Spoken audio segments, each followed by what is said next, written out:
Para mim tá travado aqui. Mas, enfim, tá. Vamos lá. Eu sou a Luana, eu sou assistente social, eu sou especialista na área da saúde intensiva, né? Pelo Hospital Regional, onde eu fiz a residência multiprofissional na área da saúde. Eu tenho pós-graduação também na Educação e Direitos Humanos, né? Por trabalhar na área da saúde e mais especificamente na nefrologia, eu também fiz uma pós-graduação em transplante renal, né? Doação de órgãos, e fiz também tutoria EAD pela Universidade Federal do Mato Grosso do Sul. E ultimamente eu estou fazendo mais 2 pós-graduações, que é a terapia familiar e a arte-terapia, para complementar os atendimentos que são realizados aí com relação ao serviço social.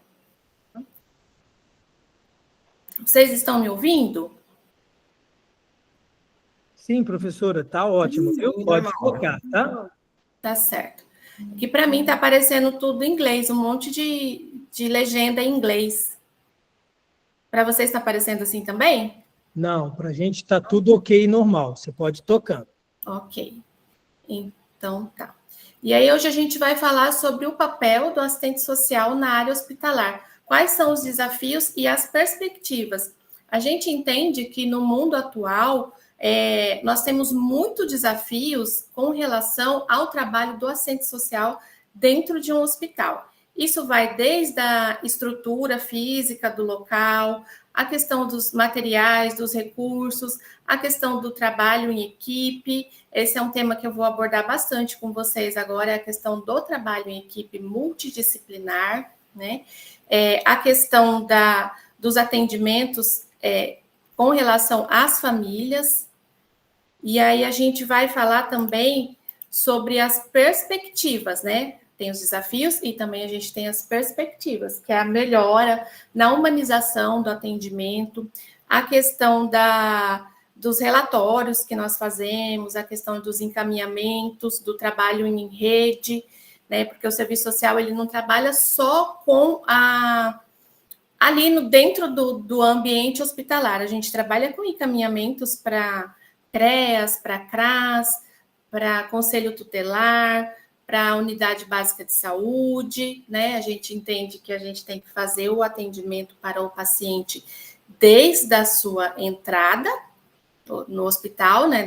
Do PAN, do pronto atendimento, até a sua saída, com encaminhamentos para a rede da continuidade no atendimento. E dentro desse aspecto, nós vamos ver também como que é a abordagem utilizando os instrumentais técnicos do serviço social, que é a avaliação que é feita através da ficha social, né, onde a gente vai coletar os dados do paciente, onde nós vamos fazer toda a busca ativa de familiar para estar acompanhando o paciente, né, durante a internação, e aquele familiar que é uma rede de apoio que a gente fala pós-alta hospitalar. Professor Rodrigo, estão tentando mexer no slide aí? Não, mas a senhora pode ir clicando em cada um deles, professora, aí que ele aparece. Para mim está travado, deve ser algum problema então no meu computador. Eu vou... Então é só você parar o compartilhamento isso. E faz de novo. Vamos lá, vai dar Tá, certo. vou parar. Isso. Vamos tentar novamente. Apresentar. Cancelar. Apresentar. Colocar em janela. Compartilhar. Agora vai. Estão me vendo? Estão me ouvindo? Sim. Maravilha. Agora vai, desde o começo. Vou passar a parte que eu já falei, tá? Aí vamos aqui, a introdução. O assistente social hospitalar desempenha um papel crucial na defesa e viabilização dos direitos dos pacientes, atuando na identificação do atendimento e suas necessidades sociais, na orientação sobre seus direitos e no encaminhamento do serviço de apoio social na rede de atendimento, que é aquilo que eu falei, né? Que a gente vai fazer aquela abordagem desde o início, acompanhar o paciente dentro do hospital, fazer nossas avaliações e ver de que forma que nós vamos interceder para que a gente possa viabilizar os direitos desses pacientes, né? Qual que é o objetivo hoje desse curso, do papel do assistente social na área hospitalar? A gente entender os desafios enfrentados e as perspectivas de atuação. Os objetivos específicos. Compreender o contexto hospitalar, né? Porque eu não sei como é que está hoje em dia, mas na época que eu fiz a minha graduação, a gente via muito pouco assunto, matéria, ou qualquer coisa relacionada à área da saúde. O nosso foco principal era antropologia, psicologia, direito, mais história, mais assuntos relacionados a essas matérias. E a questão da área da saúde mesmo, eu fui ter o meu primeiro contato quando eu fiz a residência, e antes disso, quando eu fiz o estágio hospitalar, que foi onde eu gostei da área e comecei a me identificar e falei, é essa área que eu vou querer atuar. A gente também precisa identificar as demandas e as necessidades dos usuários através da instrumentalidade, conforme eu falei, né? Que é a entrevista, muitas vezes é necessário e a gente tem um suporte também para fazer visita domiciliar, né?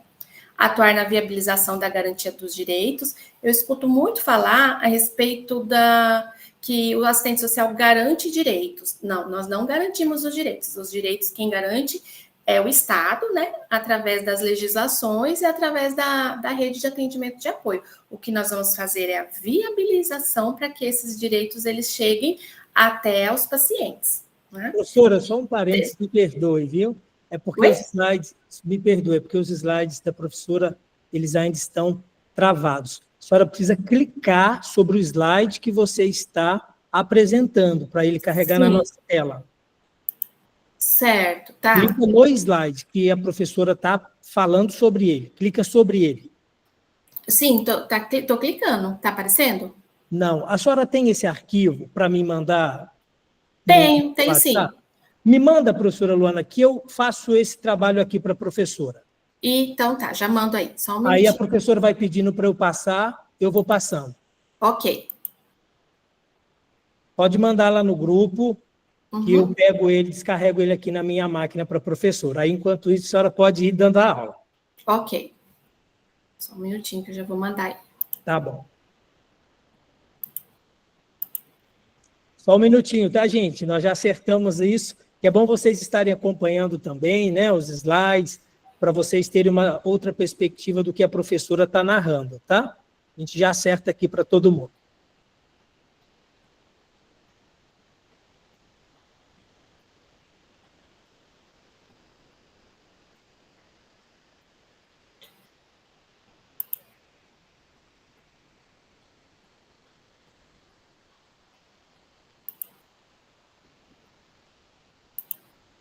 Se a professora tiver os arquivos, é só me mandar no WhatsApp que eu abro eles por aqui. Tá, estou mandando já, tá? Tá bom, professora.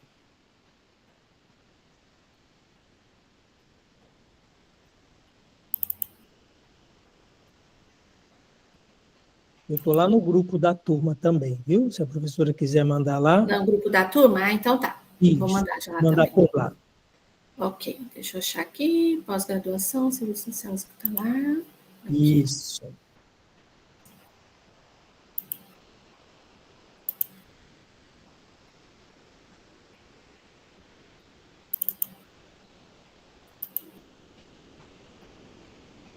O material vai ficar disponível para a gente acessar depois? Enviei.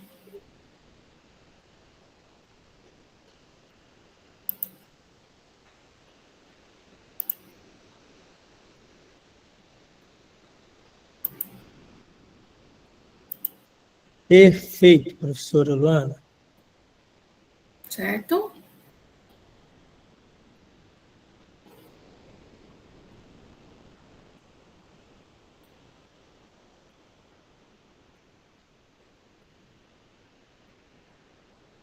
O pessoal já está vendo aí? Está todo mundo vendo? Sim, professora. Ótimo. Então, professora Luana, eu vou passando aqui para a professora, ó, tá bom? Tá todo mundo me vendo? Sim, professora, tudo certo.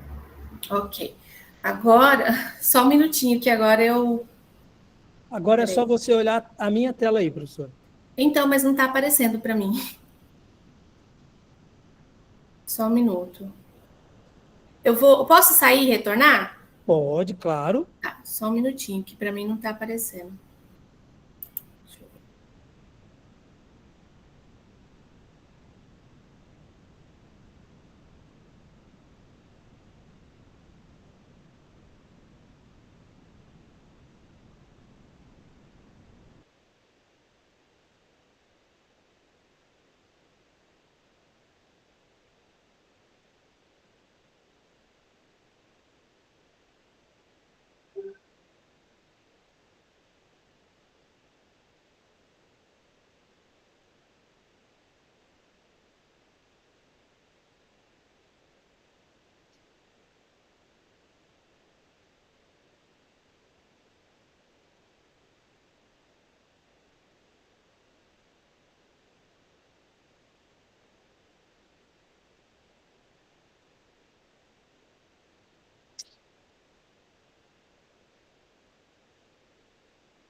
Tá travando também?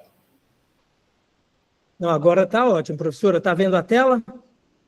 Sim. Perfeito. Então, agora eu vou compartilhar, eu vou colocar em modo apresentação. É só a senhora pedir, passa o slide, professor, que eu vou tocar a senhora, tá bom? Tá bom, muito obrigada. Pode passar, então, esse daí. O próximo também. Próximo. Próximo. Tá, né? A gente parou nesse daqui, tá? Outros objetivos específicos também, a gente aprimorar a comunicação e a escuta, né? Hoje em dia a gente fala muito sobre a escuta qualificada, aquele atendimento mais humanizado para que a gente possa ver quais são as necessidades reais da situação, das questões sociais daquele paciente, para que a gente possa intervir. Fortalecer a atuação profissional, aprofundar o conhecimento sobre as legislações, né, as nossas legislações, que é o ECA, o Estatuto do Idoso, o nosso Código de Ética, a Lei de Regulamentação da Profissão do Assistente Social, e nós temos também aí mais algumas leis que falam específico a respeito da atuação do assistente social na área da saúde.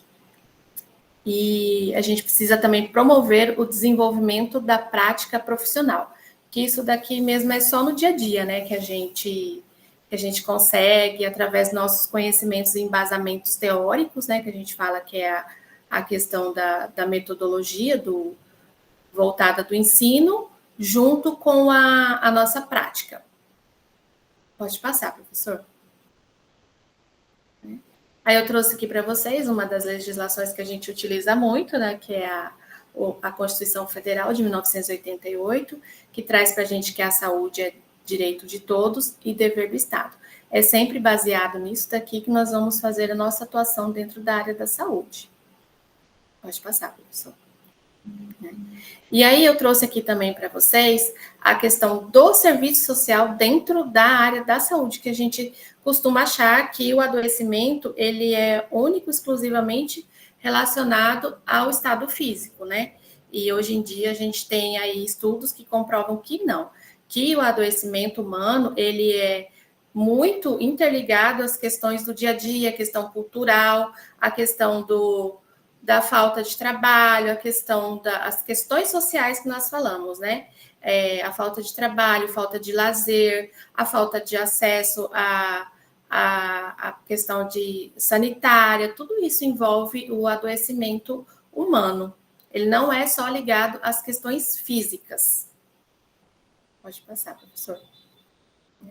Trouxe os princípios do SUS, da universalização, né, que a gente utiliza muito também, que é aquela questão de que todos têm o direito, a equidade, que a gente tem que saber quando utilizar a equidade. Eu vou dar um exemplo bem prático para vocês aqui sobre isso. A equidade ela é relacionada ao direito a quem tem mais direito. Vamos supor, um paciente que faz uma solicitação de uma medicação e essa medicação ela não é fornecida através de uma rede básica de saúde.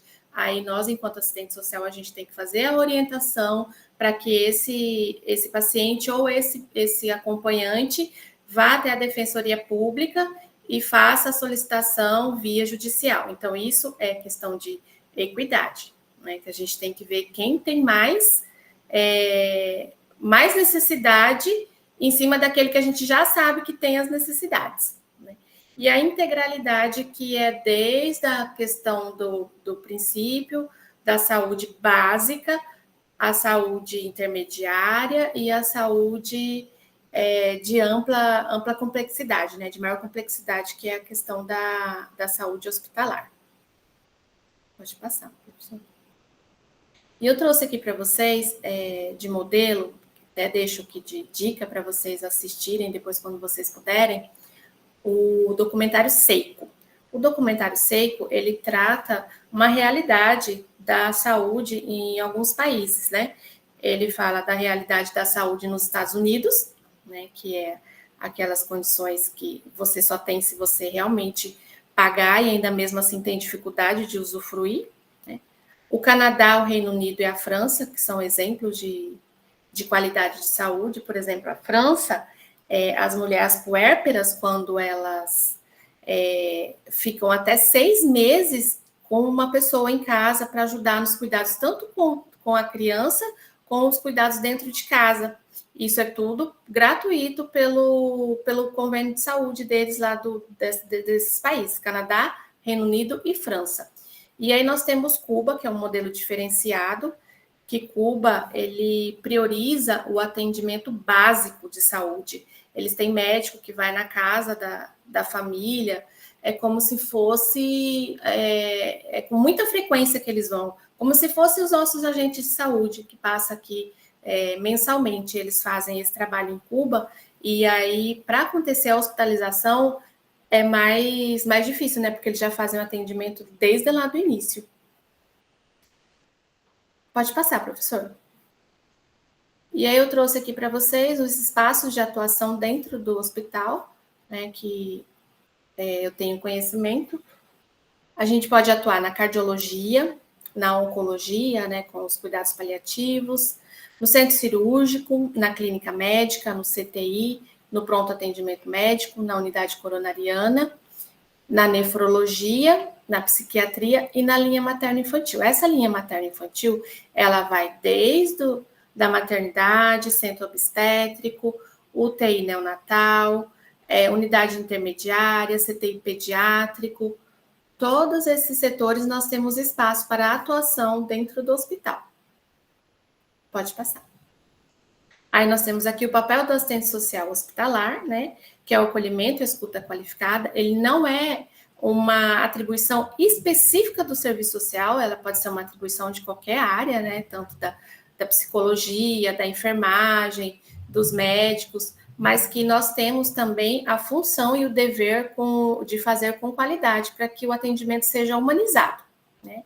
A avaliação social, através da ficha, onde nós vamos fazer a coleta dos dados do paciente, referente à questão de vulnerabilidade social, nós vamos fazer essa avaliação socioeconômica, nós vamos fazer a questão da busca da rede de apoio, para a gente ver de que forma que a gente vai intervir depois que esse paciente receber alta, para onde que nós vamos encaminhar, para onde que nós vamos direcionar, quais são as orientações que nós vamos ter que fazer.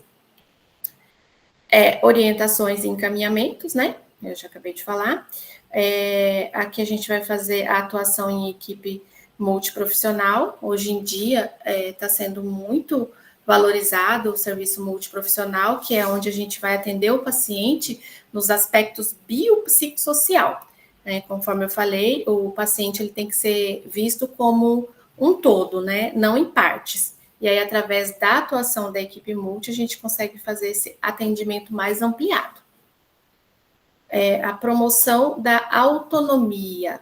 O que nós temos que fazer também é fazer o paciente que tem condições, né, física, que tem condições emocional, ele entender que ele tem que ser protagonista da sua história. Mesmo estando doente, estando debilitado, né, a gente tem essa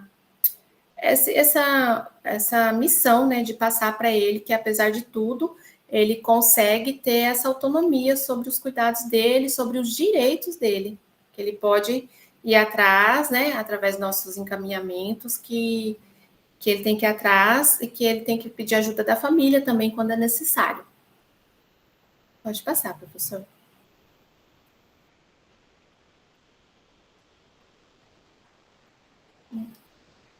Aí os desafios. A gente encontra muitos desafios estruturais e institucionais, né? Ainda mais quando se trabalha em hospital público, né? Isso é institucional. Os desafios éticos e profissionais. A gente vai ter bastante desafios aí com relação... E agora, o que nós vamos fazer diante de determinada situação, né? Eu trouxe depois, mais para frente, para vocês também alguns estudos de casos para a gente discutir aí esses desafios. Os desafios sociais e culturais, dependendo da região, né? Por exemplo, aqui no Mato Grosso do Sul, nós temos muitos desafios com a cultura indígena, que muitas vezes para a gente o que é normal, né? O que é corriqueiro, o que é cultural para a gente, e para eles já não é. Então, a gente tem que ter bastante cuidado com essa situação também. E os desafios emocionais e humanos, né, que, embora seja bem específico da psicologia, essa questão dos desafios emocionais, em saber como lidar com o paciente, em questão de surto e tudo mais, mas a gente tem que ter conhecimento também sobre isso, e isso também vai ser falado durante as aulas da pós-graduação em serviço social hospitalar. Os desafios da articulação de rede, que é aquilo que vai além do que a gente pode fazer, né? Porque já está dentro da articulação da rede mesmo, não está dentro do hospital, que são para onde a gente encaminha os pacientes, né? Para dar continuidade no atendimento, dar continuidade na qualidade de vida do paciente. Pode passar, professor, por favor.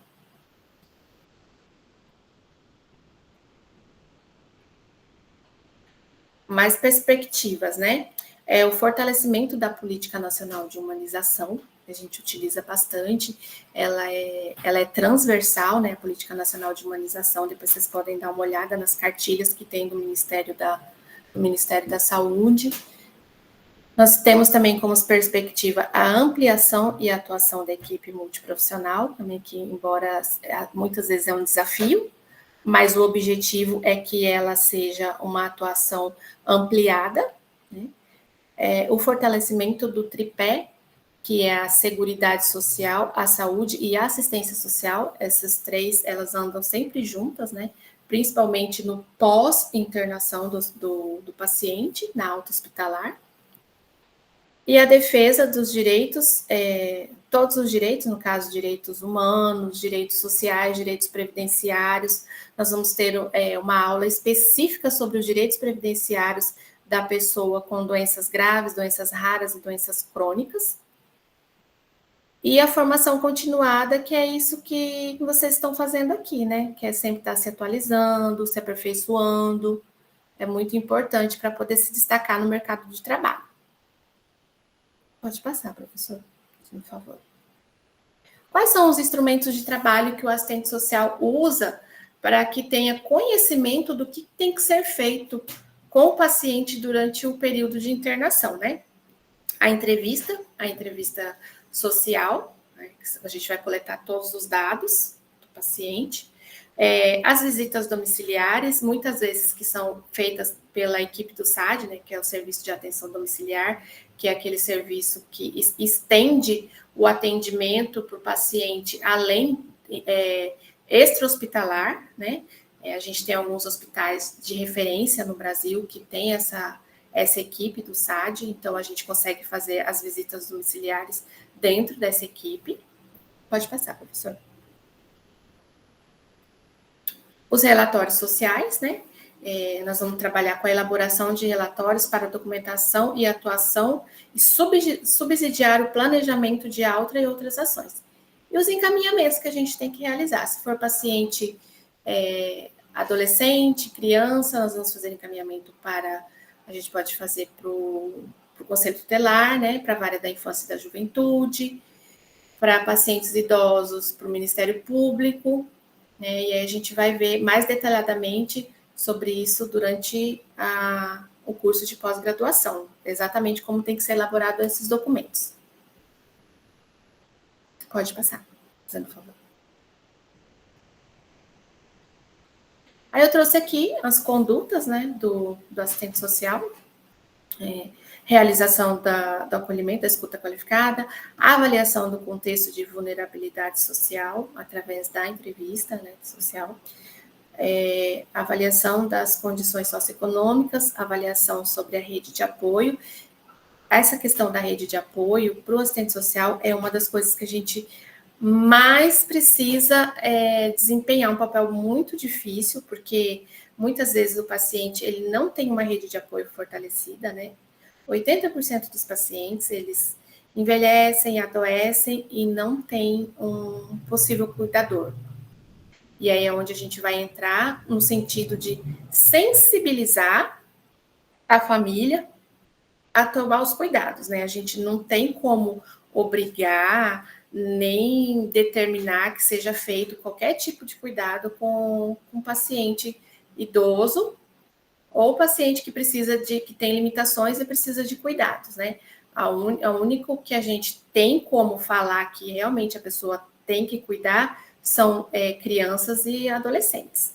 Idosos e pacientes sem vínculo, a nossa função é sensibilizá-los.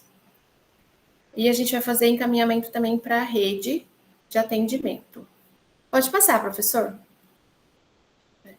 A nossa fundamentação legal, que eu trouxe aqui para vocês, que eu falei lá no início, né, que são as legislações e as resoluções que nós temos, Conselho de Ética, o ECA, que é o Estatuto da Criança e Adolescente, o Conselho do Idoso, né? Aí a gente tem aqui os parâmetros para a atuação do assistente social na área da saúde. Nós vamos ter uma aula também específica sobre essa fundamentação legal, beleza? Pode passar, professor. E aí eu trouxe aqui para vocês os conceitos, né? De multidisciplinaridade, interdisciplinaridade e transdisciplinaridade. Vou fazer um resumo bem básico, né? Para vocês conseguirem entender a diferença entre esses conceitos. A multidisciplinaridade, ela é uma junção, né, das atuações, são sobreposições, né? A interdisciplinaridade é aquilo que todos conseguem fazer sem que esbarre na profissão do outro. Exemplo, evolução em prontuário médico de paciente. Todo mundo tem que fazer, a equipe inteira tem que fazer, psicólogo, médico, enfermeiro, assistente social, né? Isso é um exemplo de interdisciplinaridade. E transdisciplinaridade é aquela atuação onde, às vezes, não envolve só os profissionais, envolve os pacientes também, envolve a comunidade, envolve familiares, ela vai além dos saberes dos saberes de graduação, de pós-graduação. Ela envolve também pessoas que fazem parte da rede de apoio do paciente. Pode passar. Aí eu trouxe aqui para vocês uma referência, né? O cuidado em saúde deve considerar o ser humano em sua totalidade, articulando os aspectos biológicos, psíquicos e sociais, e reconhecendo a complexidade do adoecer como um fenômeno multidimensional, que é aquilo que eu falei lá no início, né? Que são as questões sociais que levam ao adoecimento. Pode passar, por favor. As intervenções transversais, que é a avaliação em conjunto, né? A evolução do prontuário, que eu acabei de falar para vocês, estudo de caso, elaboração de projeto terapêutico singular e a comunicação efetiva. Todos esses itens aqui eu vou falar nos próximos slides detalhadamente. Pode passar. O projeto terapêutico singular é muito bacana, que a gente consegue desenvolver em equipe multidisciplinar e onde todos conseguem colaborar para que o paciente seja atendido nos aspectos biopsicossocial. É um plano de cuidado elaborado de forma colaborativa por uma equipe multidisciplinar, juntamente com o paciente e sua família, para atender às necessidades específicas de um indivíduo ou grupo em sofrimento psíquico ou em condições de saúde. Pode passar, professor, por favor. Eu trouxe aqui um modelo, né, de atendimento com a equipe multi, o paciente, a família, a rede de apoio e os profissionais que geralmente fazem parte da equipe multidisciplinar hospitalar, né? Muitas vezes a gente não vai ter o colega fonoterapeuta, né? Às vezes não vai estar completa conforme está aqui no quadro. Mas através dessa equipe multi a gente consegue desenvolver o estudo de caso e o projeto terapêutico singular para que a gente possa dar continuidade no atendimento do paciente e fazer os encaminhamentos após a alta hospitalar. Pode passar, por favor. Trouxe um modelinho de visita no leito, né, que eu acredito que a visita no leito ela seja uma das maiores ferramentas que nós temos de intervenção, porque é onde a gente consegue, se o paciente, claro, né, tiver consciente e orientado, onde ele consegue nos passar todas as informações necessárias para que a gente possa dar continuidade no atendimento. E também, quando tem um familiar, ajuda bastante, né, nessa coleta de informações, nessa coleta de dados. Pode passar, por favor. Eu trouxe para vocês um estudo de caso que eu vivenciei no setor de cardiologia, né? Era uma paciente que ela ia para cardiologia e ia para a unidade coronariana, ela ficava nessa intervenção desses dois setores. Uma paciente do sexo feminino, na época ela tinha 32 anos, era casada, tinha 3 filhos menores de idade, os 3 eram crianças, não tinha nenhum adolescente na época. Ela tinha o ensino médio incompleto e era aposentada por incapacidade. Era proveniente do interior aqui do estado do Mato Grosso do Sul.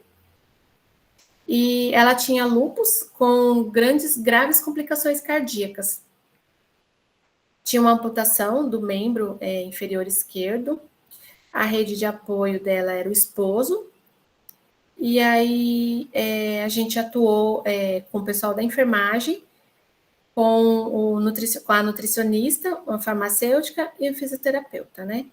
E eu como assistente social. Aí, na época, como a situação dela era muito grave, a enfermeira me chamou e falou para mim assim, o que nós poderíamos fazer? Porque de acordo com a evolução clínica dela, o prognóstico dela não é legal, assim. Ela tem os filhos que moram no interior, ela tem muito tempo de internação, assim, vamos colocar aí uns 4 meses, 5 meses de internação. O esposo consegue visitá-la, porém as crianças não conseguem vir. O que você consegue fazer para nos ajudar? E aí eu fiz o contato, na época, com a Secretaria de Saúde do município dela, Na primeira tentativa não deu certo, o interior é difícil, né? Conseguir carro para trazer o esposo e vaga para trazer as 3 crianças. E aí foi um longo prazo de contato telefônico com a Secretaria de Saúde do município para que eles conseguissem 4 vagas para trazer os familiares, né, para poder visitar essa paciente.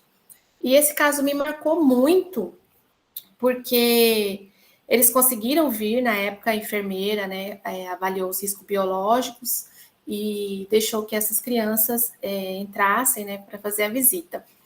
Na época ela estava na enfermaria, ela não estava na UPA, mas o estado dela era bem grave, a qualquer momento ela poderia ir para o CTI cardíaco, e foi realmente o que aconteceu. Me marcou muito porque as crianças chegaram e aí fizeram a visita assim dentro de menos de 5 minutos, foi só questão deles se abraçarem, né? Deles matarem a saudade, e aí ela já teve uma crise muito forte, né? Começou a tremer, a enfermeira falou que ela estava com bacteremia, pediu que as crianças saíssem, né? Se despedissem dela e que eu acompanhasse as crianças até a recepção do hospital.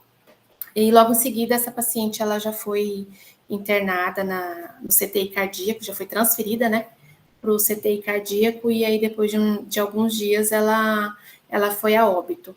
E aí o que me marcou muito foi a questão da insistência que eu tive com relação ao pedido do transporte, né, para o município, porque foi muito difícil conseguir. Foi assim, acho que uns 40 dias tentando, e sempre vinha negativa: nós não temos vaga, nós não temos vaga. A prioridade é levar pacientes para acompanhamento oncológico, para acompanhamento no nefrologista, né? E aí nunca sobrava vaga para as crianças visitar a mãe. E aí foi questão de minutos eles verem, e aí, infelizmente, depois de algum dia, ela veio a óbito. Então, eu falo assim, que apesar da gente ter uma rede, né, de assistência fora do hospital, a gente tem que ter a boa vontade, né, a gente tem que ter a humanização e o olhar diferenciado para fazer realmente aquilo que tem que ser feito, né, e que a gente não desista da nossa missão. Essa é a mensagem que eu tenho para passar para vocês nesse estudo de caso que eu vivenciei dentro do hospital, no setor de cardiologia. Pode passar, fazendo favor. Eu trouxe aqui para vocês terem ideia, né, da complicação cardiovascular dela. Ela tinha uns 3 ou 4 tipos de complicação relacionada ao lúpus, que era muito raro, né? Geralmente o paciente tem 1 ou 2, ela tinha todas as complicações possíveis. Pode passar, por gentileza. Aí eu coloquei aqui especificadamente a atuação, né, quais são as condutas que foram tomadas, né? Foi a realização do acolhimento e da escuta qualificada com o esposo, né? Durante uma visita dele, ele conseguia vir, né, para visitá-la, mas as crianças não. E aí eu fiz esse acolhimento com ele, expliquei que a gente estava tentando trazer as crianças, se ele concordava, né, tinha que ter a autorização dele, já tinha conversado com ela também, ela queria muito vê-los, né. Aí eu fiz a avaliação do contexto de vulnerabilidade social, que era bem complicada a situação social deles. Fiz a avaliação das condições socioeconômicas e a avaliação sobre a rede de apoio, né? Que a minha preocupação também era, enquanto ele vinha visitá-la, com quem essas crianças ficavam também, né? Então, tem tudo isso que a gente precisa analisar. Aí eu fiz também a solicitação do transporte, conforme já foi falado para vocês, né? Para que eles pudessem ter a garantia dos direitos de chegar até aqui e depois que voltassem também para o município deles. Pode passar, por favor. E aí eu trouxe uma mensagem aqui, né, que eu peguei da internet, né, quando o seu trabalho melhora um pouquinho a vida de alguém, ele também é algo divino. Isso, como eu falei anteriormente, me marcou muito e eu carrego isso comigo para sempre. E eu acredito que vocês também tenham alguma história assim para contar de atuação, e que se vocês ainda não tiveram a oportunidade, né, de vivenciar isso, que vocês vão ter muitas experiências também para compartilhar. Pode passar, por favor. Aí eu trouxe aqui os tipos de comunicação, né? Que a comunicação também ela não deixa de ser uma perspectiva da atuação do assistente social. Pode passar, por favor. A comunicação verbal e a comunicação não verbal. Né? A comunicação não verbal, ela é fundamental para que a gente tenha aquele olhar diferenciado, né, diante das situações. Elas são essenciais para um ambiente de trabalho harmonioso e eficiente. Comunicação verbal. Como todo mundo sabe, né? O uso das palavras, a atenção à pontuação, isso muito na hora de escrever, né? Que a gente faz os nossos relatórios, a gente tem que ter muito cuidado na hora de elaborar os relatórios. Destaca habilidades técnicas e é importante ouvir também o outro, né? Isso é a comunicação verbal. É saber entender a mensagem que o outro está querendo nos passar.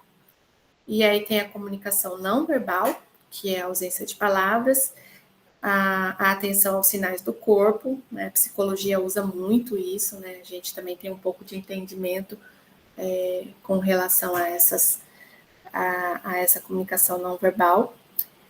E aí a gente também tem que destacar as habilidades comportamentais, requer a análise do comportamento do outro.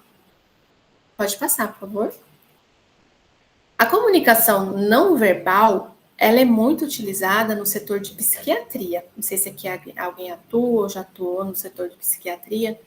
Então, a comunicação não verbal, ela é muito válida, ela é muito valiosa para que a gente consiga interpretar, né, os sinais, que a gente consiga fazer nossa avaliação. A comunicação não verbal ela vem através do sofrimento psíquico, dificuldade na fala ou na organização dos pensamentos. Os efeitos da medicação atrapalham bastante também a comunicação verbal dos pacientes da psiquiatria.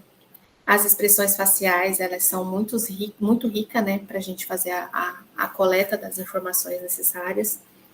O contato visual e corporal, o silêncio terapêutico também nos fala muito, né? O acolhimento, a empatia e a sensibilidade. Pode passar, por favor. E eu trouxe para vocês também um documentário que quem não assistiu, eu indico que assista, que é o Holocausto de Barbacena. Vou fazer um resumo aqui bem breve para vocês. O Holocausto de Barbacena é um antigo manicômio que tinha na cidade de Barbacena, em Minas Gerais. Era onde as pessoas que estavam à margem da sociedade, elas eram colocadas lá. Muitas vezes essas pessoas elas não tinham nenhum tipo de problema psiquiátrico, nenhum tipo de déficit, nem nada relacionado a isso. Eram pessoas que, muitas vezes mulheres que engravidavam, né, sem estarem casadas, aí os pais na época viam isso como uma forma de desrespeito ou algo que fosse vergonhoso, e aí colocavam essas meninas, essas mulheres dentro de um trem, e esse trem, ele parava lá em Barbacena, eles desciam, e aí eram recolhidos nessa instituição, que hoje em dia é totalmente, né, modelo, até porque não pode mais, né, ter esse tipo de instituição no Brasil, depois que a gente teve aí a reforma sanitária. Hoje em dia a gente fala muito sobre os atendimentos nos CAPs, né? E aí, se vocês puderem assistir, tá? É muito interessante. Pode passar, por favor. Eu trouxe aqui o modelinho da escuta ativa e a empatia também, né? Que a gente utiliza muito.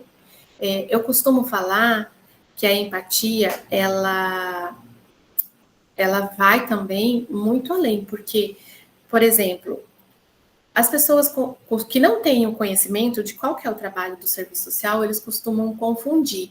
Por exemplo, eu tive pacientes que pediram para mim ir na defensoria pública para resolver a situação dele. Tive paciente que pediu para mim ir até a central de Vale Transporte para fazer o cadastro para solicitar Vale Transporte. Mas eram pacientes que tinham uma rede afetiva, uma rede bacana de acolhimento, de familiar.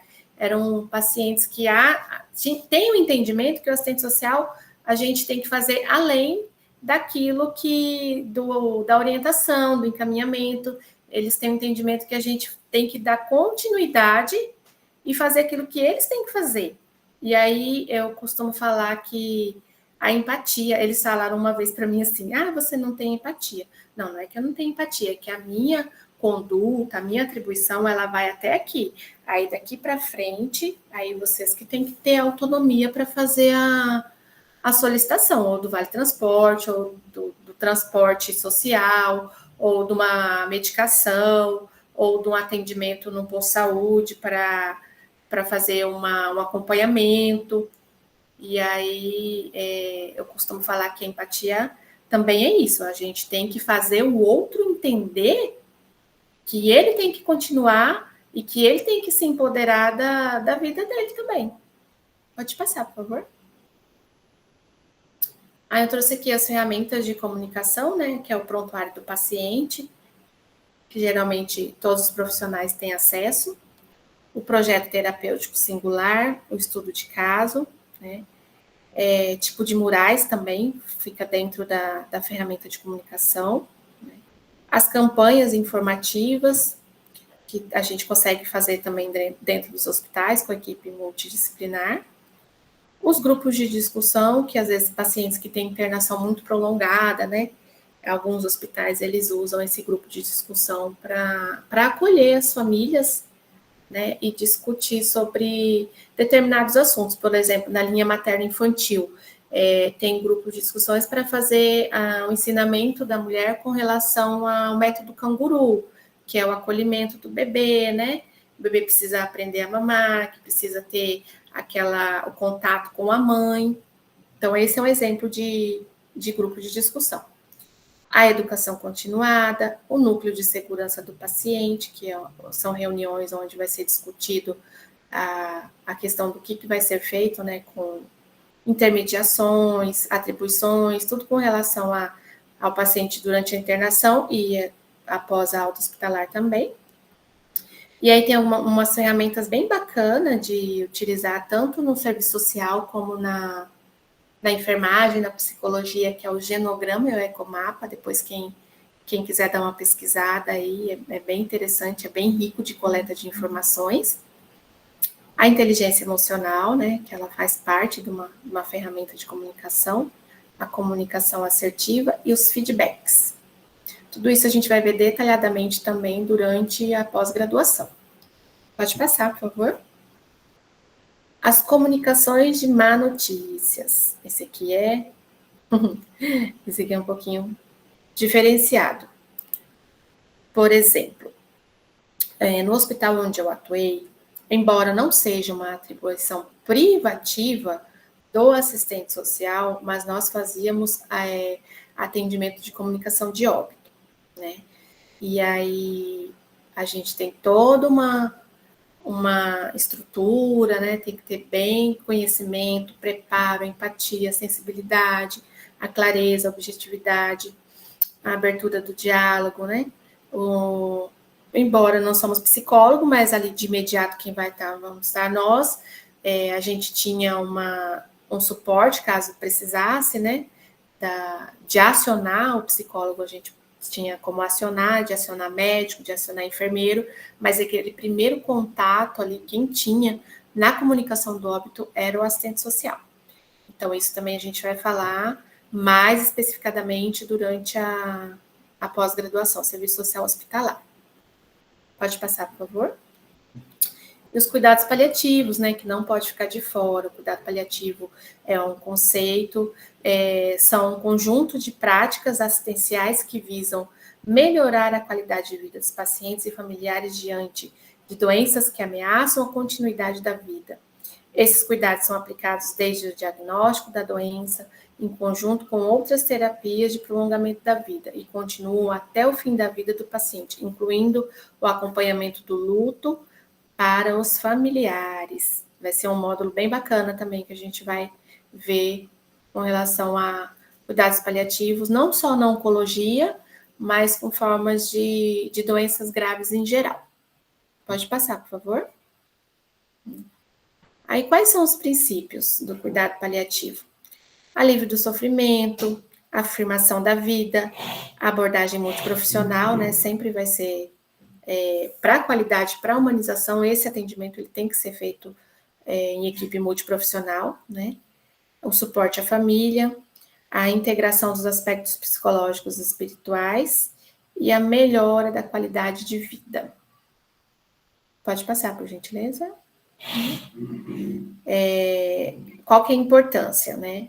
Também a melhora da qualidade de vida, promove o controle dos sintomas, oferece suporte para a família, respeita a autonomia do paciente e promove a dignidade do fim da vida.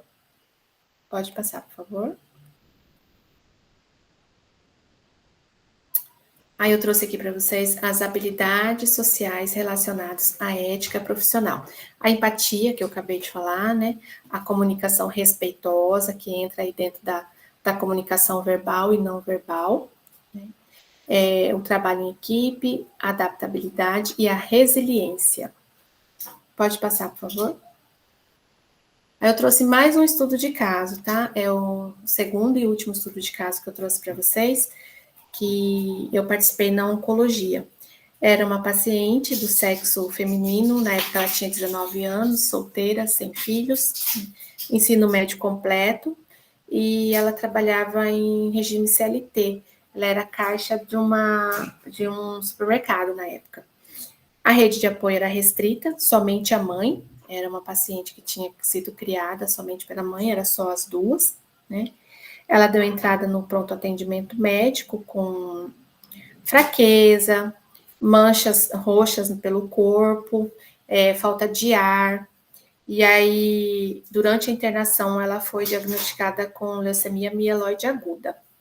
Pode passar, por favor. E aí, quais são os desafios relacionados a esse caso, né? Medo e sofrimento diante do diagnóstico oncológico, uma moça jovem, né? Tudo pela frente aí, tem que passar por essa situação. A rede de apoio, como eu disse, era restrita somente à mãe, né? O contexto familiar era permeado por questões religiosas. Qual que é a situação aqui que é um pouquinho delicada? Que a mãe era de uma religião e a filha não frequentava a mesma religião que a mãe. E aí a mãe atribuía a questão física dela, a doença física, por não estar acompanhando a mãe dentro da religião que ela frequentava na época. E isso ela deixou muito claro para a equipe, com falas bem hostis, dizendo que a filha estava nessa situação porque não era temente a Deus, porque não frequentava a igreja junto com a mãe.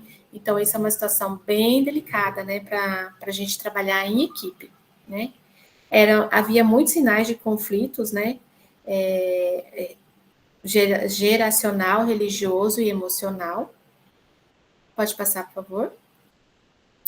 E aí, os objetivos do estudo de caso, né? Analisar como as habilidades sociais podem ser utilizadas, né, para promover o vínculo terapêutico com a paciente, manejar os conflitos familiares, humanizar o cuidado em situação de adoecimento grave e apoiar a paciente na construção da sua autonomia. Pode passar, por favor. Aplicação das habilidades. As habilidades sociais. Foi uma escuta com empatia, uma escuta ativa, com assertividade, comunicação, resolução dos conflitos, trabalho em equipe, autocontrole emocional e o empoderamento da própria paciente. Pode passar, por gentileza. E aí eu trouxe aqui para vocês um último slide que a gente vai ter esse tema também sobre bioética, né, que são temas que envolvem a vida, a ética e a tecnologia. Esses temas vão ser abordados dentro da pós-graduação, né, que são temas bem polêmicos, que é o aborto, a eutanásia, a reprodução assistida, a pesquisa científica em seres humanos e animais, temas com relação à genética e temas com relação ao transplante e doação de órgãos. Pode passar, por favor? Essas são as referências bibliográficas. Pode passar, por gentileza. E aí eu trouxe aqui para vocês uma imagem que traduz, eu acredito que traduz a aula de hoje, né? Que é a lâmpada, seria, no caso, o paciente, e aqui os bonequinhos seríamos nós, junto com a equipe multi, que a gente tem que fazer o trabalho em equipe com foco no biopsicossocial do paciente. Espero ter conseguido transmitir um pouco do conhecimento para vocês. Desejo sucesso a todos e que Deus nos abençoe. Tenham todos uma boa noite.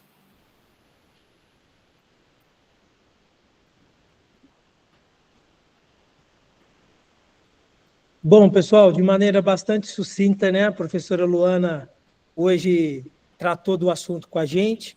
Nós vamos disponibilizar essa gravação para vocês, tá bom? Para todos aqueles que fizeram a inscrição lá no link, que eu acho que é importante para que vocês tenham, né? Essa gravação e, em função disso, vocês possam, né, assistir mais uma vez, consultar. Tudo isso é importante quando nós estamos falando de educação continuada, né? E, mais uma vez, lembrem-se, né?